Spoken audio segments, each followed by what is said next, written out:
ఎప్పుడైతే చిన్న credit card నుంచి పెద్ద బిజినెస్ లోన్ వరకు ఇవాళ కనుక మనం చూస్తే సమాజంలో పెద్ద భూతమై కూర్చుంది ఏంటి అంటే ఈ అప్పులే, ఈ బ్యాంక్స్ నుంచి ఎన్బిఎఫ్సిస్ నుంచి అప్పులు.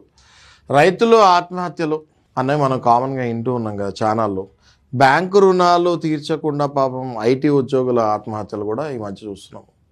కానీ అవి బయటకు రావట్లేదు. ఎంతమంది ఐటీ ఉద్యోగులు మా దగ్గరికి వస్తుంటున్నారు రోజు గారు. తెలుసో తెలియకో వాళ్ళకు వచ్చే ₹1,00,000 ఫిక్స్డ్ జీతం మీద 1-2 కోట్లు అప్పులు ఇచ్చేస్తాయి బ్యాంకులు పోటీ పడి.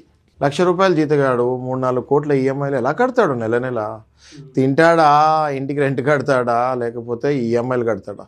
కట్టలేడు. స్లోగా ఈ 2-3 కోట్లు అయ్యేసరికి ఆ ఐటీ ఉద్యోగస్తుడు ఇంక రూపాయి ఆ లోపే డిప్రెషన్కి వెళ్ళిపోతాడు. ఉద్యోగాలు కూడా పోతాయి.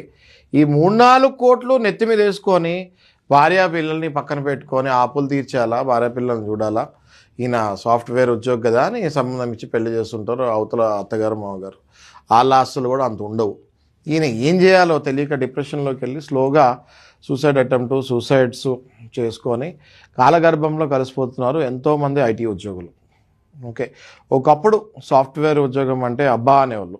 ఇప్పుడు సాఫ్ట్వేర్ ఉద్యోగం అంటే అమ్మో అంటున్నారు. ఎందుకంటే అప్పులు ఎక్కువ, జీతాలు తక్కువ.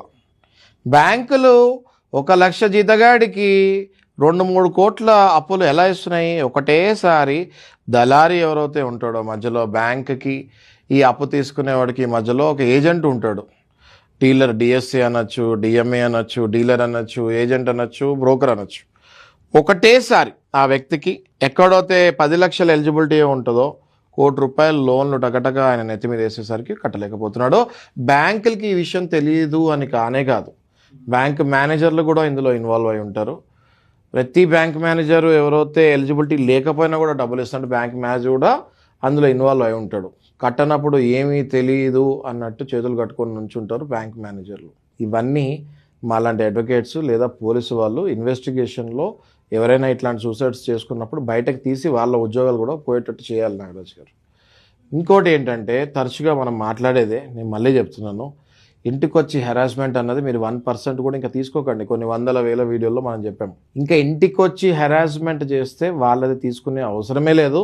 పోలీస్ స్టేషన్కి వెళ్ళి డైరెక్ట్గా క్రిమినల్ ఇంటిమిడేషన్ 503, 506 ప్రకారము క్రిమినల్ ఇంటిమిడేషన్ అని చెప్పాలి. వాళ్ళ మీద కేసు వేయాలి. ఇంటికి వచ్చి బూతులు తిట్టినా, భయపడిస్తున్నా, లేకపోతే ఐటీ యాక్ట్ కింద మీ ఫోటోలు తీసినా, ఇట్లాంటివి ఏమి చేసినా కూడా ఎన్నో సెక్షన్స్ ఉన్నాయి. పోలీస్ స్టేషన్కి వెళ్ళి చెప్తే వాళ్ళ సెక్షన్స్ కింద ఎఫ్ఐఆర్ బుక్ చేయాలి. బుక్ చేయకపోతే హైకోర్టుకి వెళ్ళి మరీ చెప్పచ్చు.